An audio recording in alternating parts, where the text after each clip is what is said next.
Okay, welcome everybody. I've prepared a little speech to introduce this occasion and to introduce our speaker. So if you give me a few minutes to talk about it and to say that on behalf of my department, I welcome you all, both in the hall and online, most warmly to this Peter Sinclair Town Hall Lecture. I'm an India Banerjee. Can you hear me? And I'm head of the Department of Economics. This is possibly the 8th or the 9th town hall lecture, which were named in memory and honor of our colleague for many years, Professor Peter Sinclair. Peter passed away on the 31st of March 2020 in the very early weeks of COVID.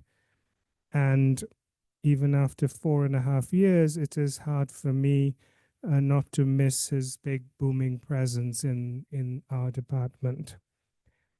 These town hall lectures were instituted shortly after his death with the aim of inviting eminent speakers, mainly known to Peter, but also not known necessarily, to talk on themes that would have interested him greatly, such as the housing market, which is the topic of John's talk today, and to recognize his width and depth of knowledge and approachability to his colleagues and to his students, to whom, from his Oxford days, he remained totally devoted. Previous speakers have included Joe Stiglitz, David Ramsden, who was a student and is a deputy governor of the Bank of England, Charles Goodhart, Rachel Griffith, Diana Coyle, and Radio 4 superstar Tim Harford of More or Less, who was Peter's student in Brasenose and was our first lecturer. If Peter Harford was our first lecturer, and he spoke very warmly about how he was going to give up doing PPE until he had a conversation with Peter in the covered market. And that changed his mind completely. Until we hosted Wendy Carlin last year in person, these lectures have all been online. We've held one or two of these lectures in each of the last few years, and I'm so very glad that this has become a tradition that I hope we will be able to continue in the years to come. We now also have a postgraduate prize named in Peter's honor, a PhD prize named in his honor, and a small fund for conference attendances for PhD students from a bequest that Peter left to our university. The first awards have all been made, and so in that sense, too, Peter lives very much within us, in our memories, and in the practical ways in which we live our lives in the department. It's also my great pleasure to welcome Peter's wife, Jane, who is in the audience. She's sitting there. This is the first time, the second physical lecture, so I'm very glad that she's with us today. Our lecturer this evening is Professor John Muellbauer. You will have seen his profile of great distinction in the announcement of this lecture, and we are delighted to have him with us to speak on the disaster that is the British housing market, a topic as relevant as any other that we could have chosen to present. Among John's many achievements, he is Senior Research Fellow of Nuffield, a Senior Fellow of the Institute for New Economic Thinking at the Martin School in Oxford. He's a Fellow of the British Academy of the Econometric Society, as well as working with central banks and think tanks such as the CPR. And for those of us with lots of gray hair, he is also the author of a classic 1980 book published by CUP with Angus Deaton called Economics and Consumer Behavior, which described, among many other topics, almost ideal demand systems, which became a highly influential tool for modeling consumer demand empirically. Along with Peter, I met John for the first time in 1983, which seems a frighteningly long time ago, when I went up to Nuffield for the first time for my MPhil and subsequently for my DPhil. I'm almost certain my macroeconomics was disappointing, but I hope it was not an abiding disappointment, only a temporary one. It has been my great good fortune to have had teachers such as John and Peter and David Henry, who will be our next Peter Sinclair lecturer on February the 19th, 2025. In fact, today's lecture is the start of a kind of mini season of public lectures being hosted by our department. Silvana Tenrero, who used to be a member of the Monetary Policy Committee, she is professor at LSE, will give the Alan Walters lecture on February the 6th. And we'll also be hosting the Royal Economic Society annual meeting in Birmingham at the end of June 2025. So this lecture is an auspicious start to all those public occasions that will follow. So without further delay, please allow me to invite to speak to us on the Great British Housing Disaster, John Muellbauer. We'll be monitoring questions sent to us online as well as taking questions from the audience.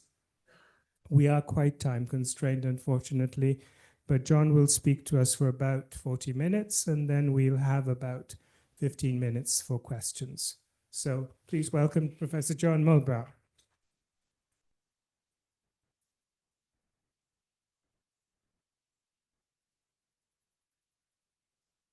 Thank you very much, in India, for that very kind introduction. Peter was, of course, one of the warmest and most charming people you could possibly meet.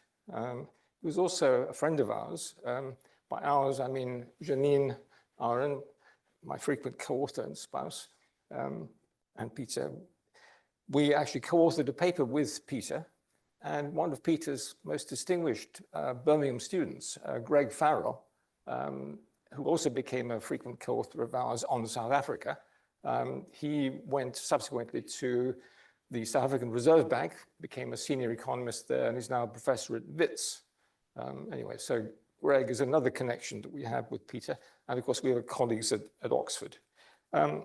It's wonderful also that Peter's widow, Jane Ivamy, is here for this lecture.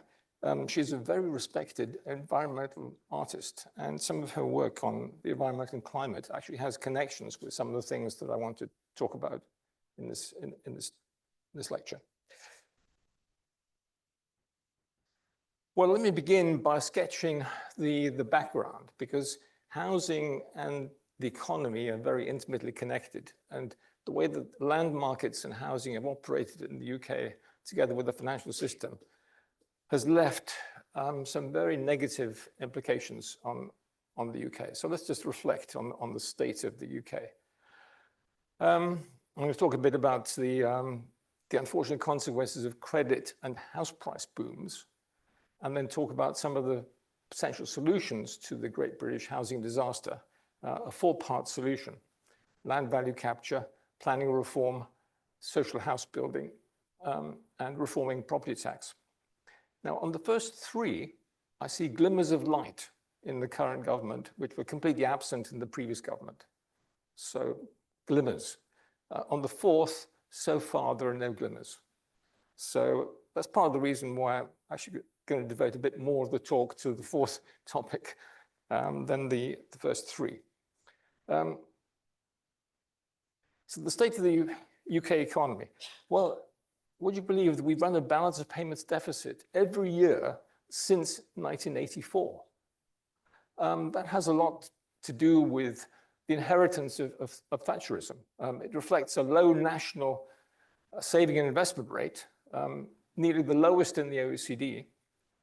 And because of that, major parts of UK wealth are actually now owned by foreign entities. And of course, the profits are then shifted abroad. Our productivity record is dire, especially in the last 15 years. Our average living standards are lower than they were 15 years ago. And when you take out London, the UK is actually one of the poorest countries in Northwest Europe. And in London, the high housing costs take much of the benefit of the high income levels away from those income levels.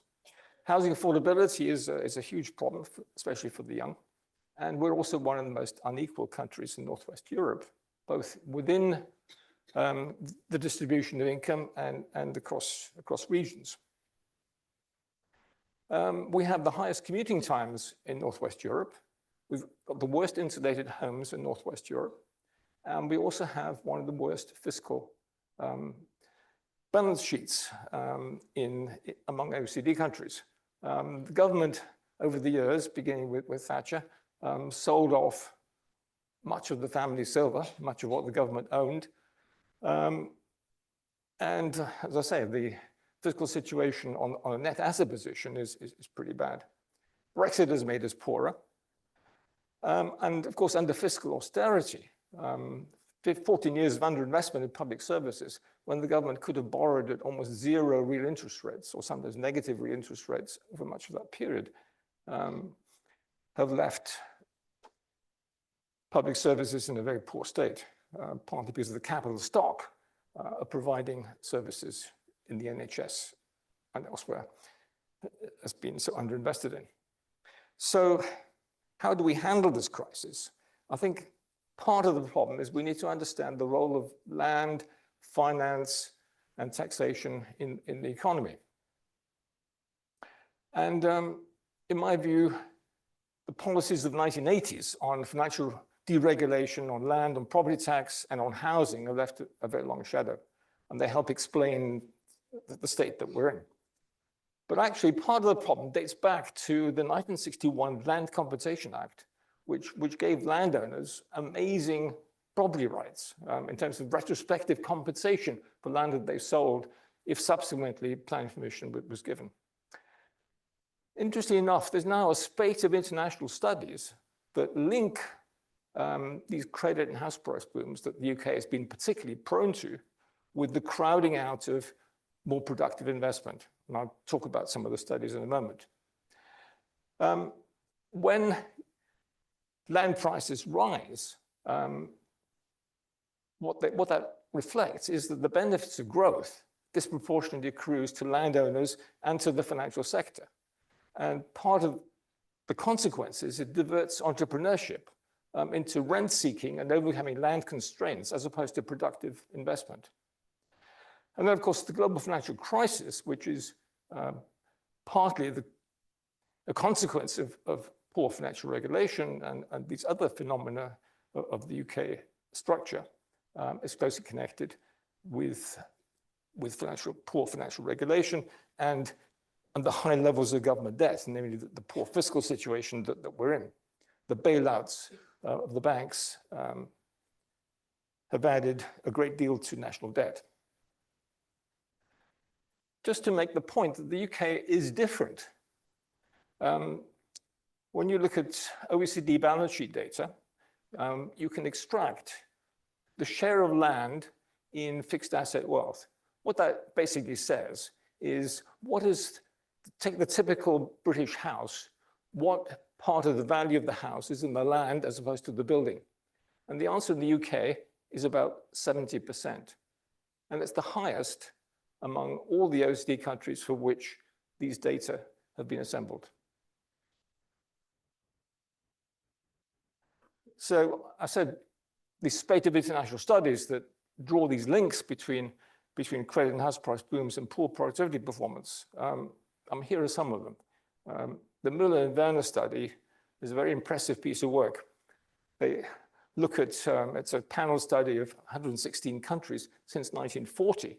And they find very convincing evidence for this crowding out of more productive investment in real estate booms. The pattern of credit, which sector it goes to, matters a lot for productivity growth. And of course, the lending booms, as they show, along with many other papers, is these lending booms also predict financial crisis risk and the subsequent productivity slowdown that comes from the financial crisis. So there are multiple channels through which these things work. Actually, and then you mentioned Joe Stiglitz, and Hirano and Stiglitz have recently formalized these ideas in a very clever theoretical overlapping generations model that some of you might want to look at.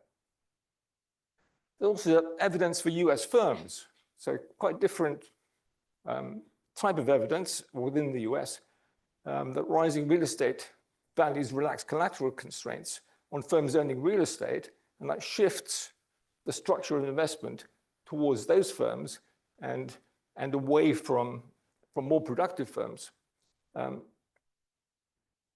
The Chakrabarty paper is another one that suggests that bank lending for housing crowds out commercial lending and lowers investment by firms using those kinds of banks, and actually reduces credit for small credit constrained firms, which is an interesting finding.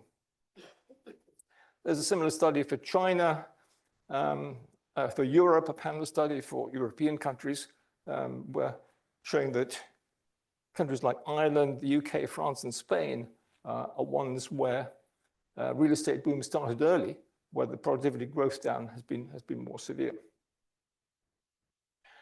Now, there's one contrary piece of work by Black and his colleagues that argue the opposite.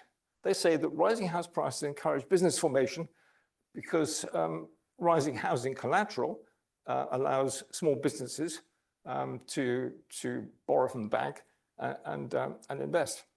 And they show that UK VAT registrations vary with fluctuations in net home equity. Now, of course, one problem with that is that this is very cyclical. And what they look at is a period where prices are rising. If they'd looked at periods where there were crises, they would have found that a lot of these small firms went bust when there were downturns. So the cyclical phenomenon is something they don't talk about. For the UK building industry, I think there are some other mechanisms. High land prices increase barriers to entry. They increase the riskiness of building. They increase the focus on profits from land appreciation rather than producing quality homes. And I think one of the big problems in the UK, part of the reason why we have such a poor housing stock, is that builders' profits come from basically land speculation, from buying land at one point, building houses on it, and then selling houses, selling the land later on with stuff on. Furthermore, good homes have implications for population health, the quality of human capital. Think of kids growing up in terrible damp conditions, not being able to do their schoolwork and so on. And that has consequences for productivity as well.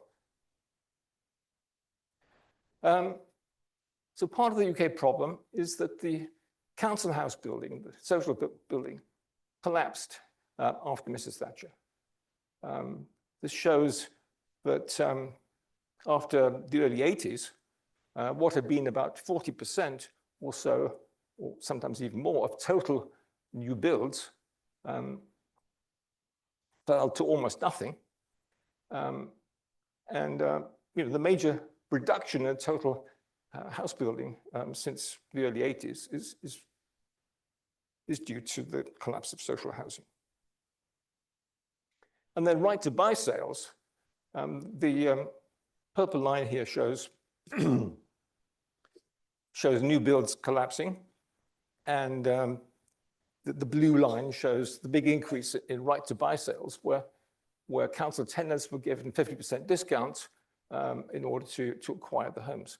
Almost half the stock of council and socially rented homes had been sold by 2006. Now, what about owner occupation? Well, for a while, owner occupation for all ages, that's the blue line, rose. It peaked in 2001. In fact, a good deal of the rise from 55% in 79 to 72% in 2001 was due to the right to buy discounts for council tenants. But for younger households, own occupation has actually been falling since the late 80s, with a small recovery more recently. So this lack of access to own occupation for the young is another big theme for the UK. So let me turn to some solutions. The first one that I want to talk about is land value capture. As I said, there are glimmers of hope. I think the Labour manifesto doesn't use the words land value capture, but there are words in there that mean land value capture. The idea is that you want to capture more for the taxpayer, for society, the increase that comes from planning gain and from public investment. So what should happen is that on change of use, more of the uplift in land value should be more fairly split between the current landowner and the national local planning authorities in order to help meet infrastructure and housing needs. And this was actually an important feature in new town developments in the UK in the 50s and the 70s. If we had land value capture that made land acquisition a lot cheaper, that would make housing more affordable.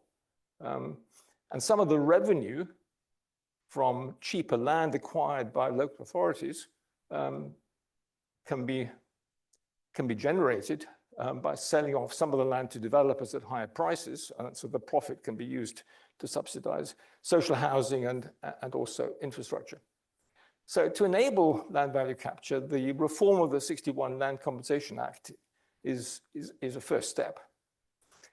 I think it also requires a fiscal rule with a far greater weight on the net asset position. In other words, net assets minus debt rather than just crude debt.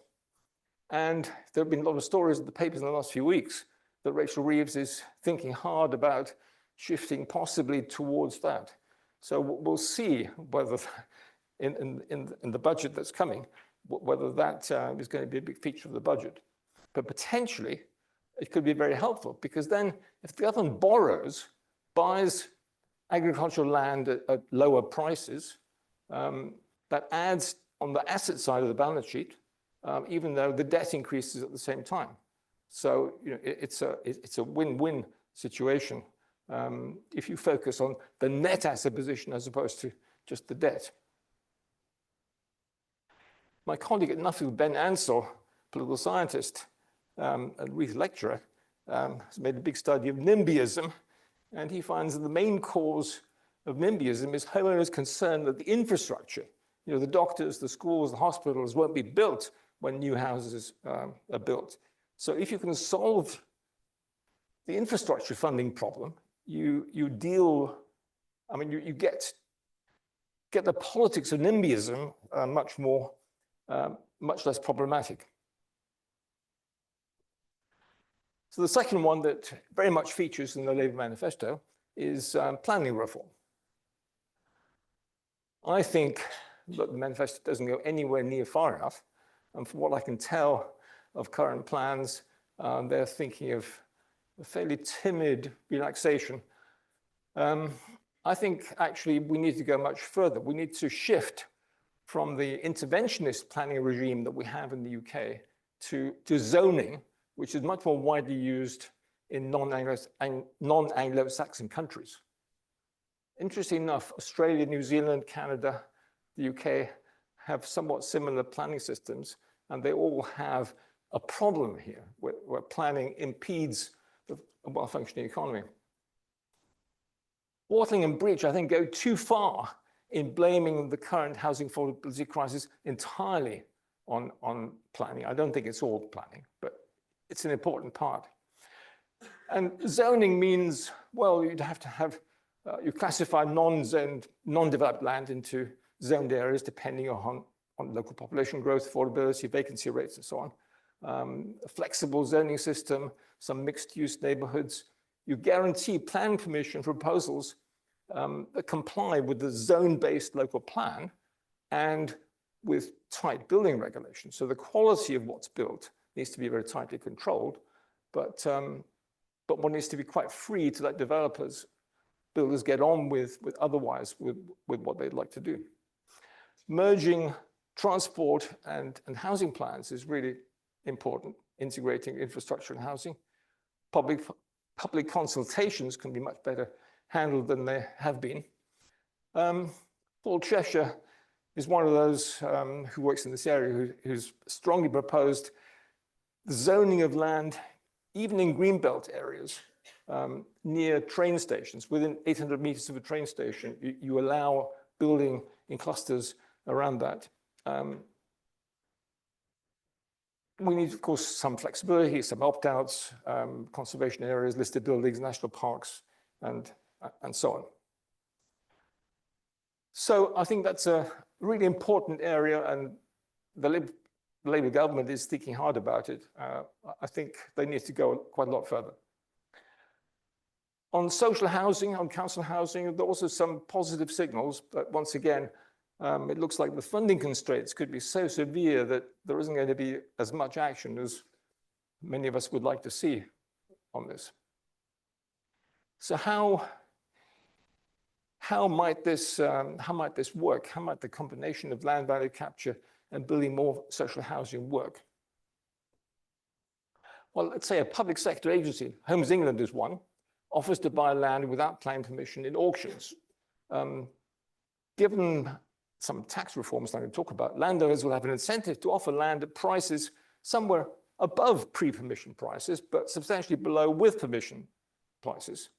And Homes England passes on the land to local authorities or regional development authorities to get the planning permission and then design the plans and get the houses built.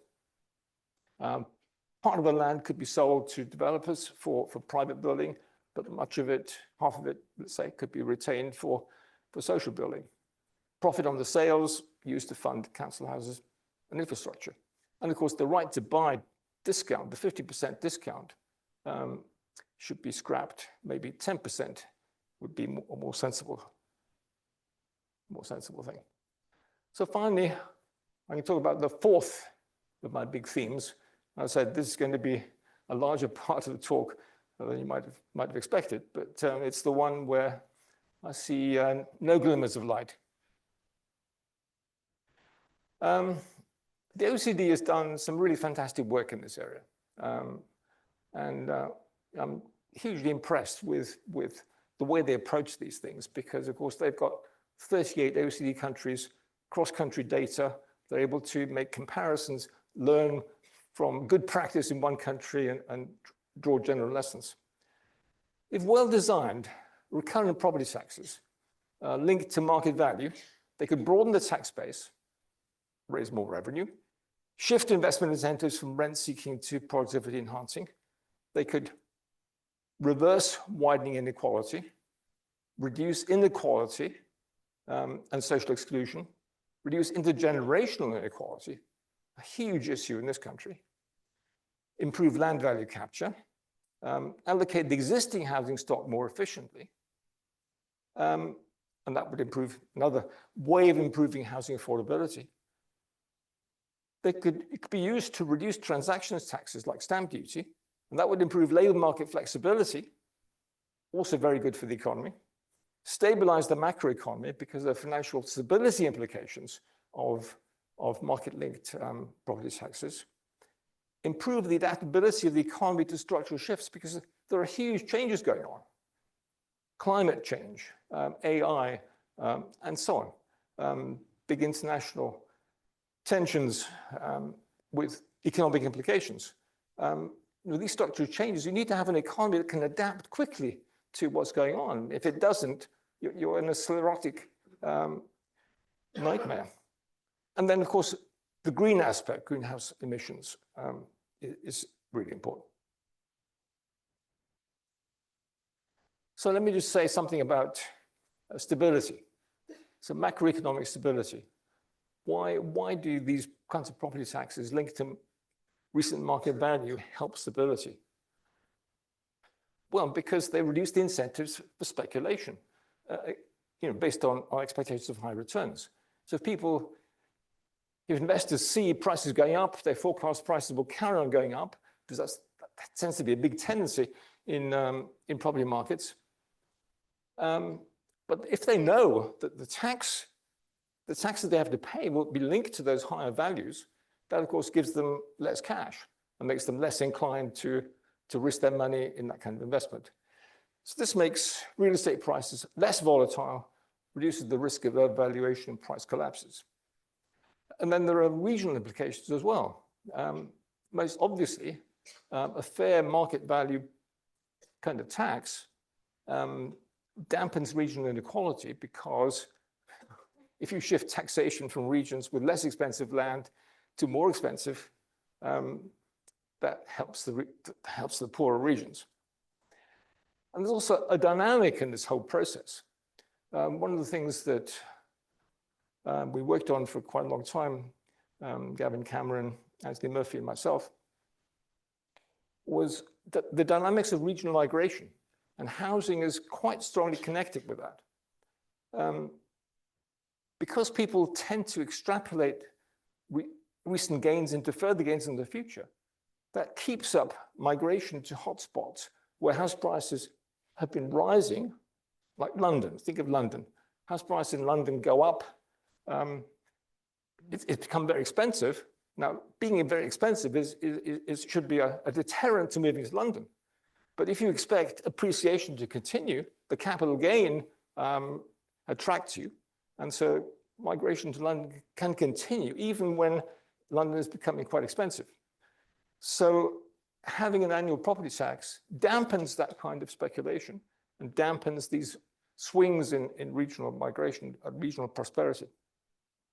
And then, of course, there's the carbon saving benefit, because if you reduce pressure for building in the hotspots and improve the usage of housing in the less expensive regions, you don't have to build quite as much. You can use the housing stock more effectively. Now, what have we got in the UK? We've got council tax, which could hardly be more badly designed.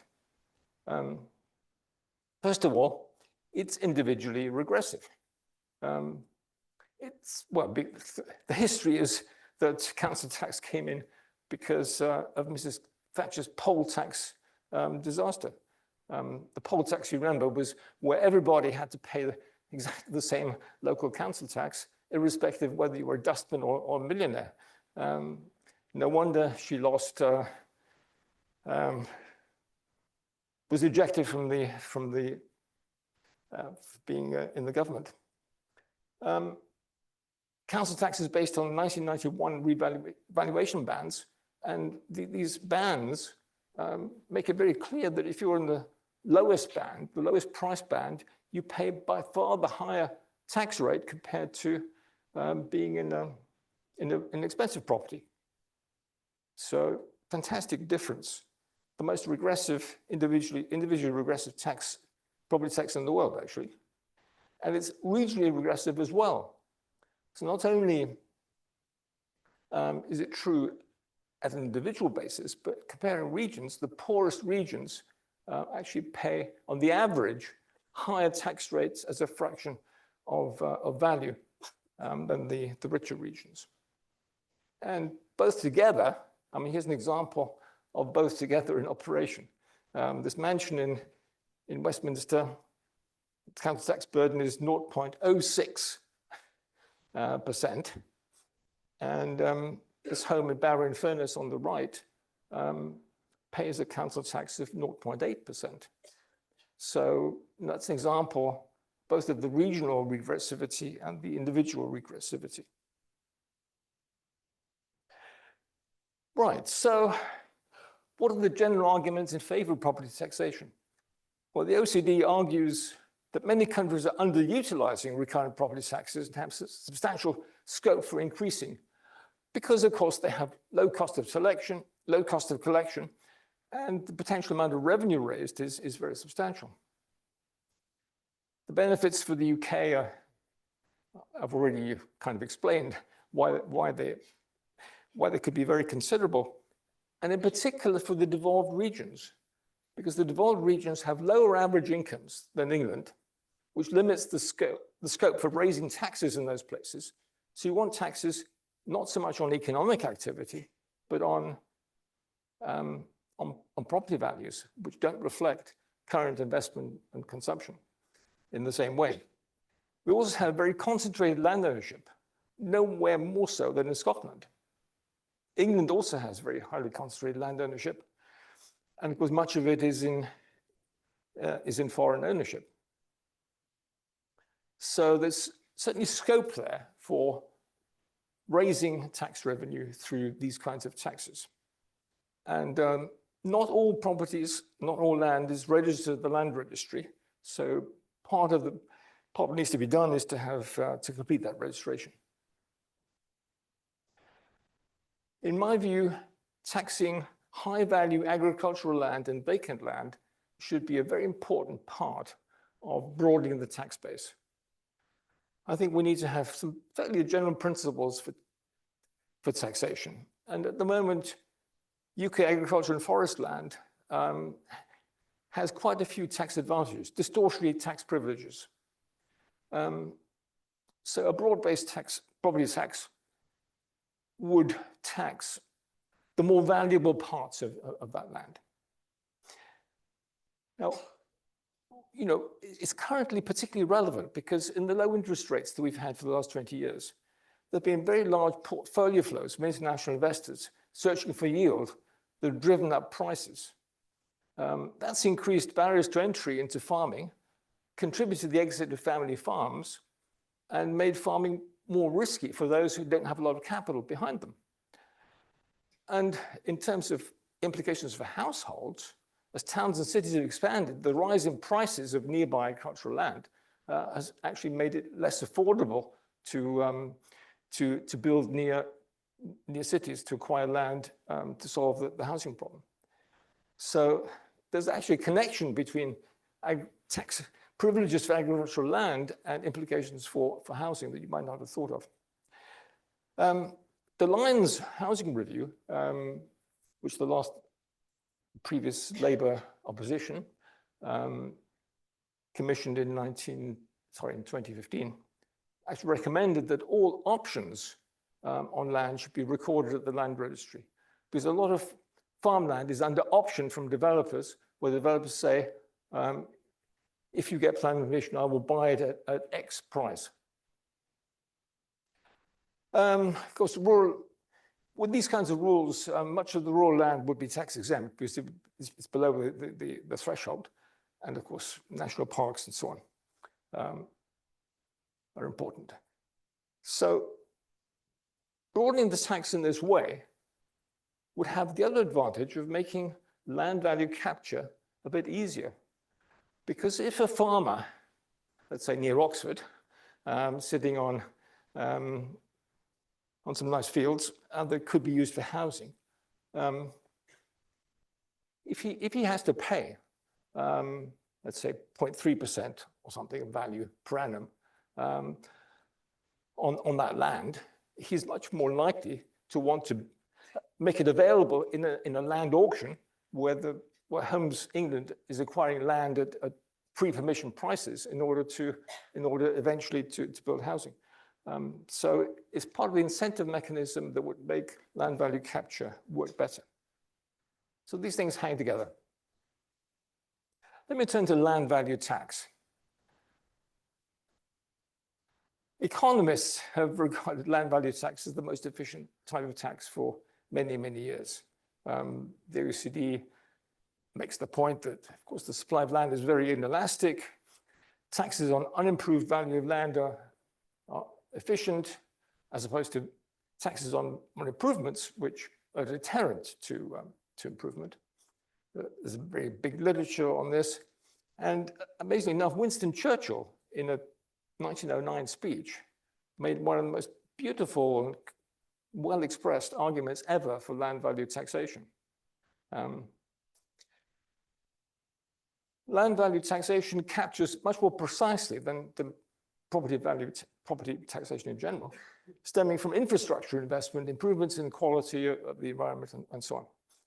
It also helps land value capture, because if taxes are linked to land values rise because of planning permission or public investment, that benefits the public purse and allows more of the gain in those values to be captured by the taxpayer.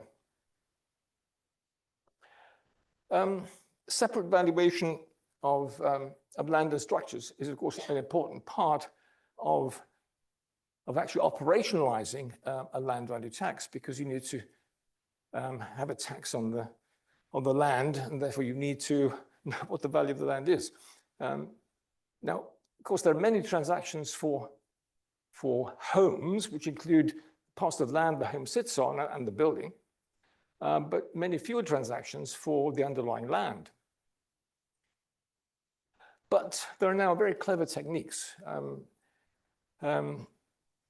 DeWitt, one of my fellow students from Berkeley, has written some wonderful papers on how hedonic mass valuation measures on multi-year house price data can be used to extract land values. And one of the features of all of this is that actually land price gradients are probably quite smooth, as opposed to differences between houses. I mean, housing can differ. A house can differ from its neighbor in many different ways. But neighboring plots of land per square meter, will have a very similar value.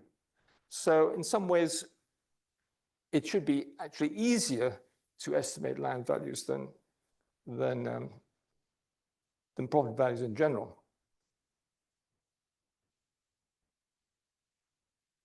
Finally, let me turn to the green aspect of what I'm proposing.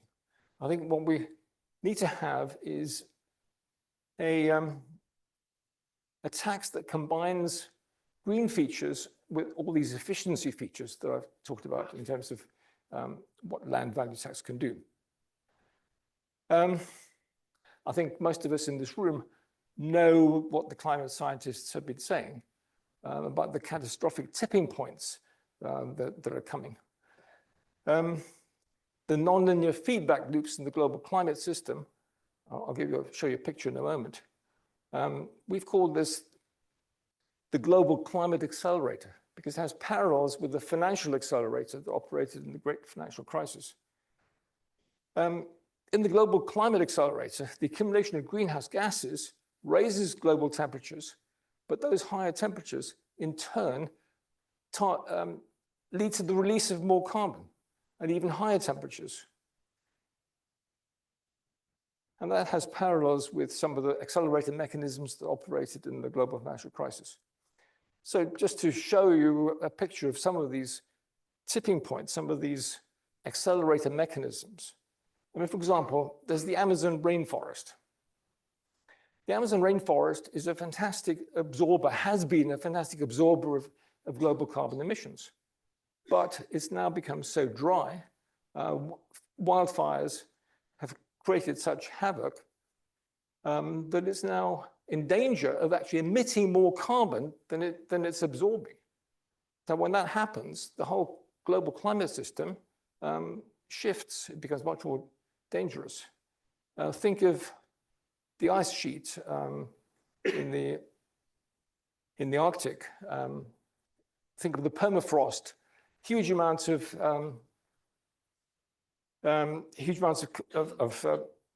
greenhouse gases trapped in the permafrost. As the permafrost melts, that carbon gets released, and that triggers more global warming.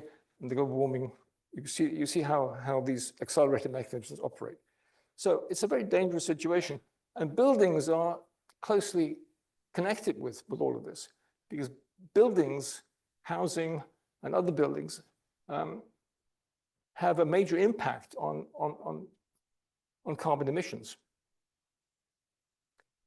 So we need to reduce the energy inefficiency of long-lived buildings, and reforming annual property taxes to include discounts for energy efficient buildings, together with subsidies and building regulations, should be high on the agenda.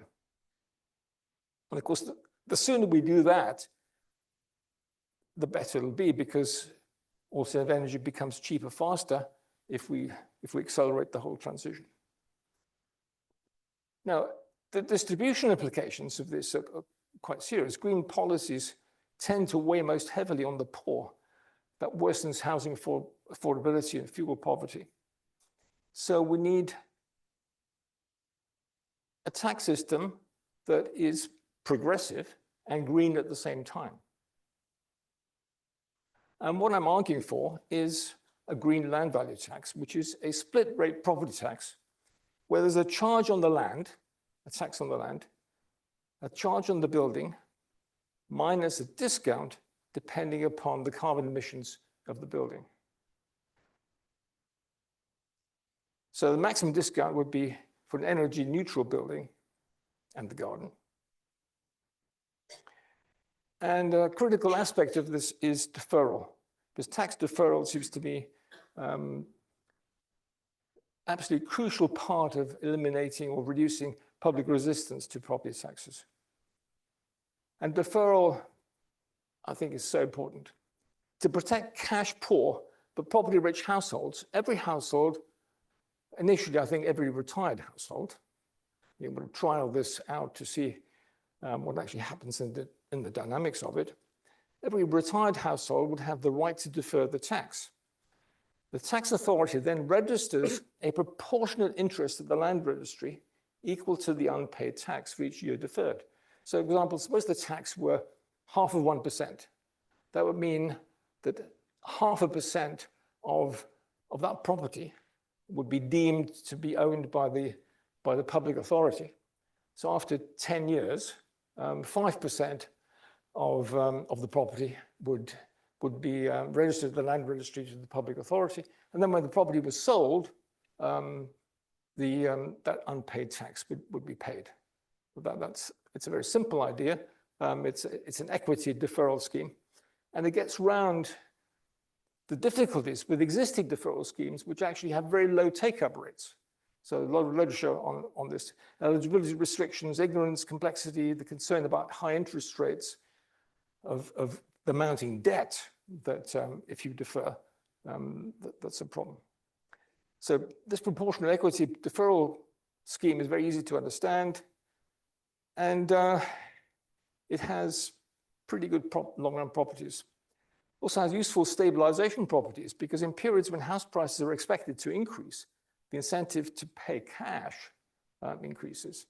And if you have a small discount for cash payers, that should stabilize the revenues. So I mentioned that the green land value tax has other, well, more generally, land value taxes with the green dimension have other benefits. The incentivized supply, we already talked about that. And they help to allocate the existing stock more efficiently. Because if you avoid single person and second home discounts, the use of the stock improves. It encourages downsizing by retired households. And then, we know about the problems of tourist destinations and so on. Higher tax rates on second homes, international investors, could be another aspect of a tax reform. So the last couple of points I want to make is, obviously, public acceptability is the critical issue. We know that any tax reform like this generates winners and losers. And it's important to make the tax a little less onerous in the high-priced regions. So you have tax allowances. The first £50,000 in Wales, let's say, might be tax-free. In London, the first £150,000 might be tax-free. Tax reform should benefit and be supported by a majority of the public, so it's critical. Where does opposition come from? Well, powerful elites, landowning interests, the know-nothing climate change deniers, often financed by the fossil fuel industry, and from myopic, individualistic ideology that denies externalities and that society exists, and of course from monopolistic media that promulgate misinformation, Fox News. Most citizens and politicians don't understand general equilibrium, the idea that actually there's a big system, a complex system of interactions, and there are many iterations, spillovers, feedbacks, unintended consequences. And then, of course, we have to have a phased transition. And these kinds of reforms cannot be brought in overnight. It's got to be done slowly. Any change creates uncertainty that generates resistance. The losers tend to shout louder than the winners. especially when the losers face large losses and the winners face smaller gains. So finally, how might this be put into practice? How might the transition work? Well, here are some elements. First of all, the land registry coverage needs to be extended. To make the green dimension work, the EPC system, the energy performance system, can be improved. Actually, the UK has one of the best of these systems in Europe. I mean, that's quite something. We need to think about the harmonization of local, regional, and national taxes, the funding structure of local government. Should the tax be shared in part with local, regional government, and national government? I think, as I said, we need to move to land zoning and improve building regulations as opposed to the current interventionist land planning system. We need to revalue. So we can't live forever with 1991 values of property and land. And when you revalue, they should work on methods of splitting land from building values. Then phase in new non-regressive domestic and business property taxes with green discounts and deferral. And then at the penultimate stage, separate building and land values at the next revaluation, and then phase in gradually the new split rate property tax. So something like that, spread out probably over 5 years or more. So more than the lifetime of one government. Something like that is feasible. Now, you probably say this is Don Quixote tilting at windmills, given the current politics. But there's a possibility in a couple of years' time when Labour realizes that actually what they've done so far, 2 years hence, has not been very effective, that they need to broaden the tax base and think about having more of the wealthy share the burden of taxation than so far they've done. There's a possibility that this kind of thing might actually ring some bells. That's what I'm hoping anyway. Thank you.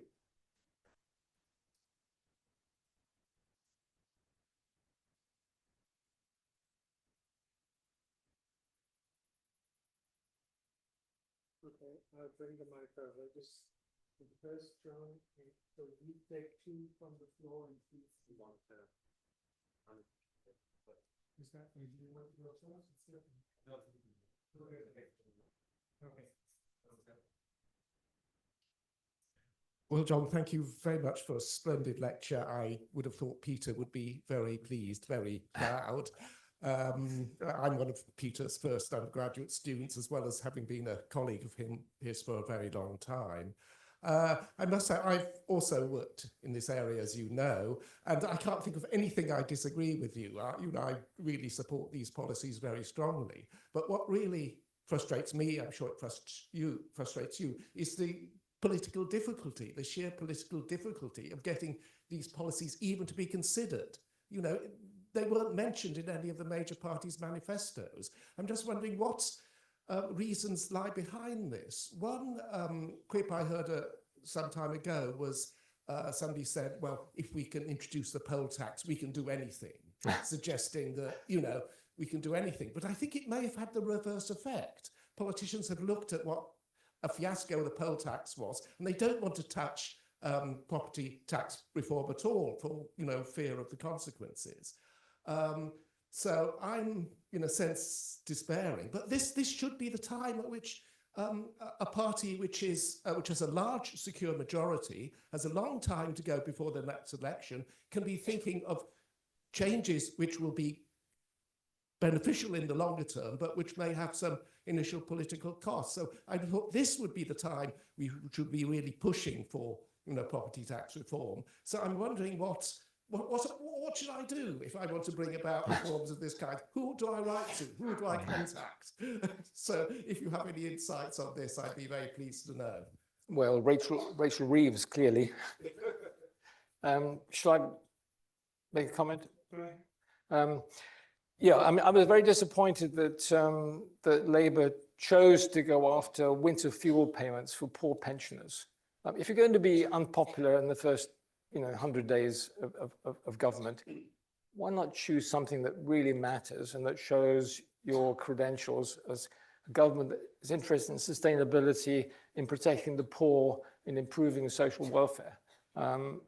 It seemed to be such a terrible mistake to have gone for the winter fuel to raise 1.5, possibly 1.5 billion, but probably far less.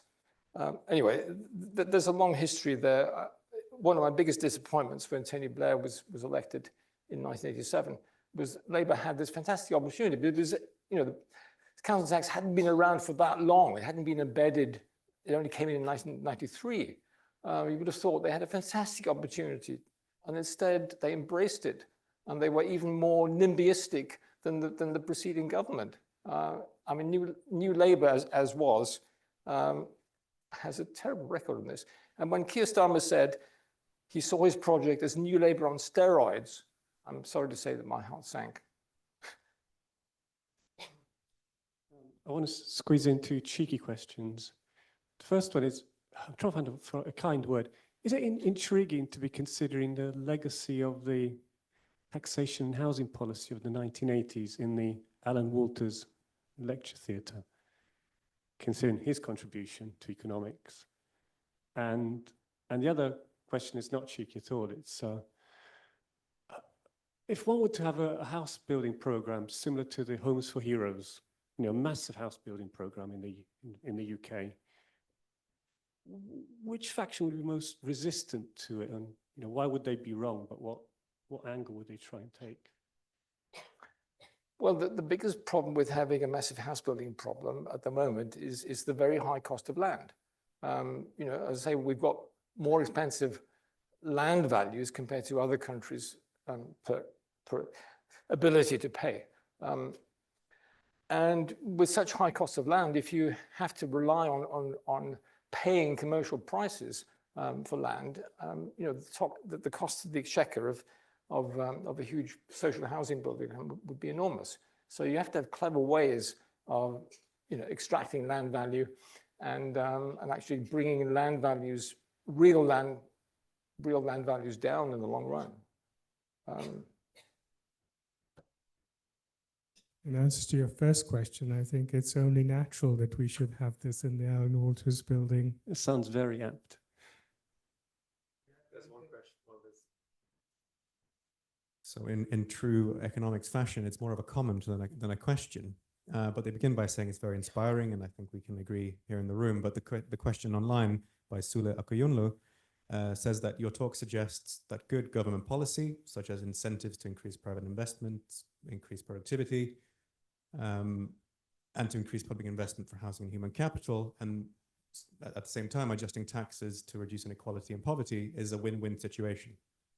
Is that a fair way to characterize your talk? I suppose would be a way to respond to. I think so. I mean, economists worry so much about the disincentive effects of equality promoting policies. They worry about the conflict between growth and distribution.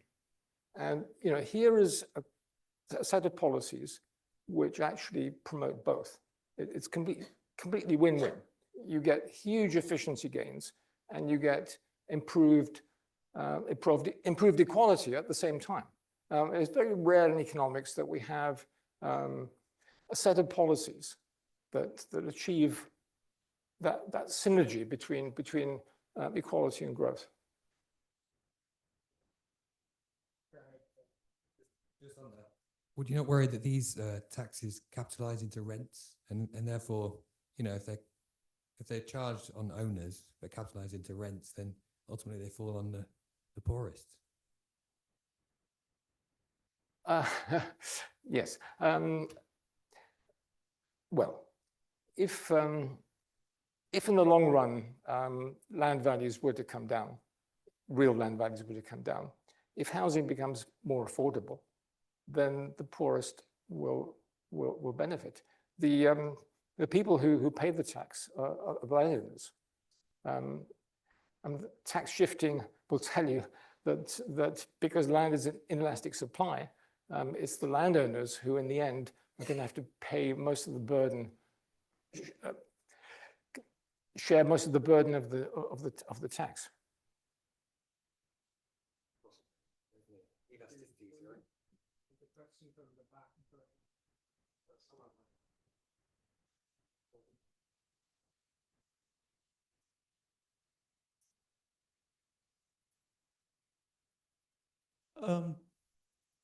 Is it possible, you mentioned the deferral schemes, is it possible that they'd be accidentally counter-progressive if the property values continue to increase?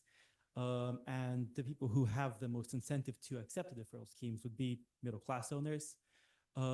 Should they continue to increase, then they'd end up paying a greater amount of the share of the house into the government when they do sell off the property later on, compared to if they paid the tax immediately, whereas large corporate owners could pay the tax earlier and then avoid that higher payment later on.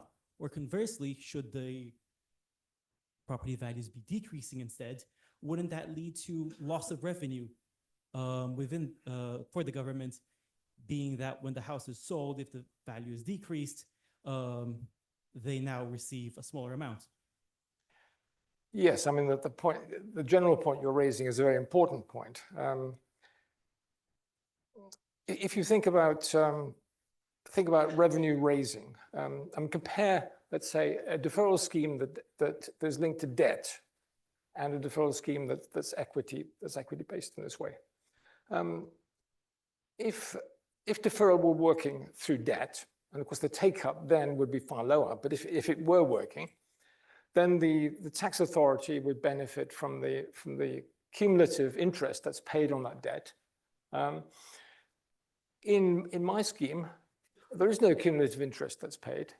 What happens is that if property values rise, then that rise in property values produces a real return, which compensates the tax authority for not getting the interest payment on the debt.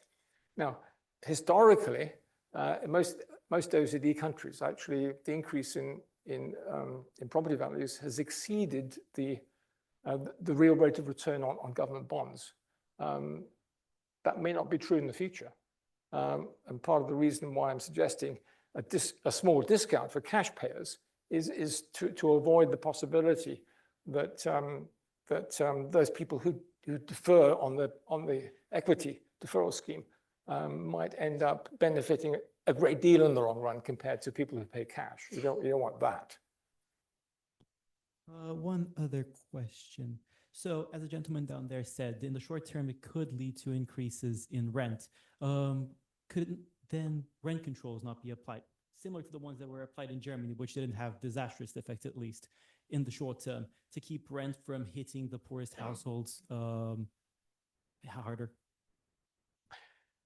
Rent controls, well, I mean, German-style rent controls are not too bad because they're quite flexible. I mean, they are linked to rising, the general trend of inflation and to local property values, but they're gradual.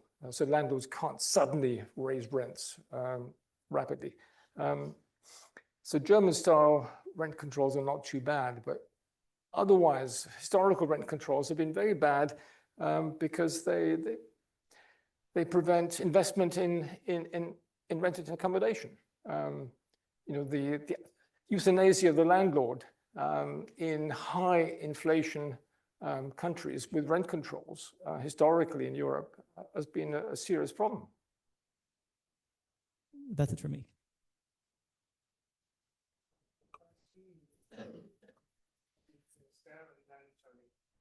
I was struck by your first diagram showing the high land value in UK as opposed to other OECD countries. And I wonder to what extent it is due to the missing actor in your talk. These are the consumers who have an attachment to land.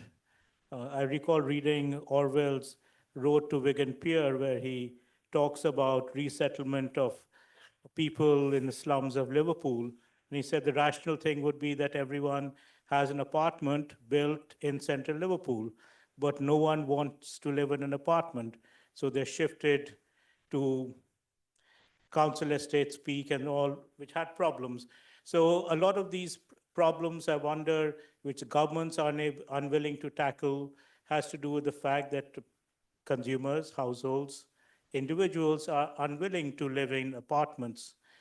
Even in Birmingham, except new housing, which is for students or people just entering the market, you really don't have any good quality housing where an individual or a family would consider living long term. And I would wonder what you think of this intractable problem. Yeah, that's a very interesting question. We could talk for half an hour about it. I mean, part of the problem in UK housing is that the wrong kinds of houses have been built. There are very few starter homes that are being built. So if you think of the transitions that households go through from early owning of an apartment, let's say, to starting a family, wanting something with a garden, we haven't built the right kinds of houses. We haven't built the right kinds of houses for people to retire to. So that's part of the reason why a lot of retired people are locked in large houses, rattling around like peas in a large box.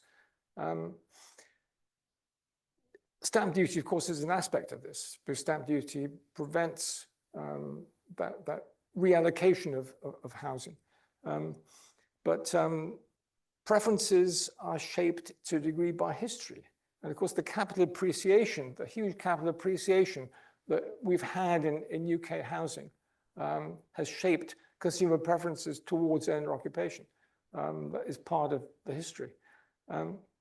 If you go to other European countries, as you say, there's a lot more apartment blocks.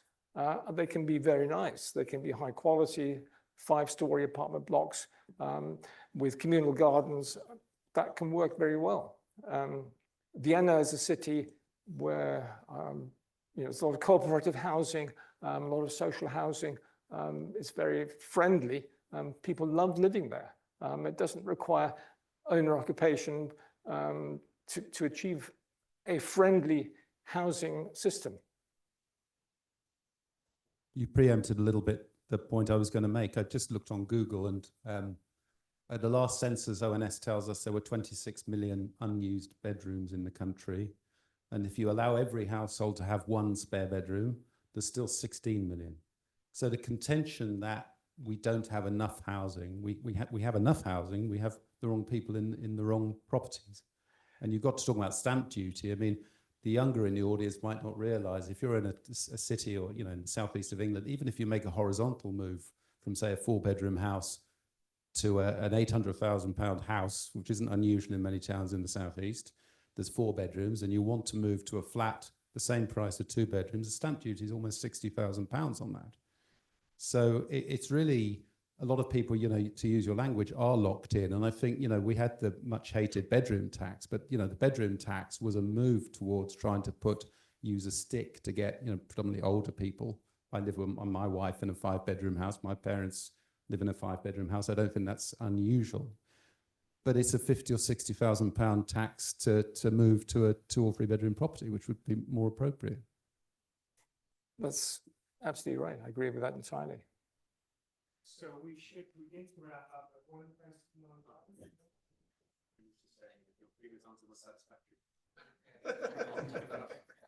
So we should wrap up. Before we do so, I would like to thank a couple of people at least. I'd like to thank above all Eric for organizing this whole thing so very efficiently. Agatha is outside. She also helped greatly.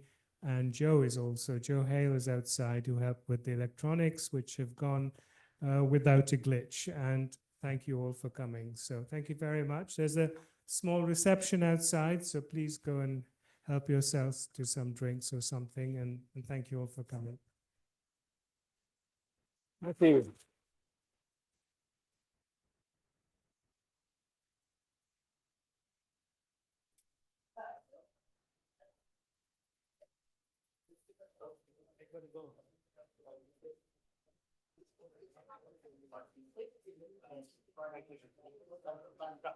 Good questions. Yeah, that was very engaged.